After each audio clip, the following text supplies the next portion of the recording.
Hello everyone, welcome back. In this video, I will show you how to add Solana wallet address to Trust Wallet. In order to do that, the first thing that you need to do is to simply launch your Trust Wallet mobile application and log in into your account if you haven't already.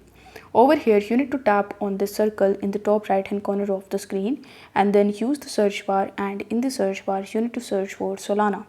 Now, once you are able to find Solana, you just have to tap on the toggle button right next to it. Once it turns green, it simply means that you have successfully added Solana wallet address on the Trust wallet. If you tap on it, then you will be redirected on this type of section where you can access various types of options relating to Solana. Like you can send Solana by tapping on the send button and providing the withdrawal address. You can receive the Solana with the help of its wallet. So if you tap on receive, you will be able to see the Solana based deposit address which you can use in order to receive Solana into your Trust wallet.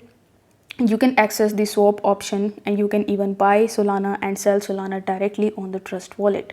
So I hope this video was helpful, and if it was, then don't forget to like the video and subscribe to the channel. Thank you so much for watching.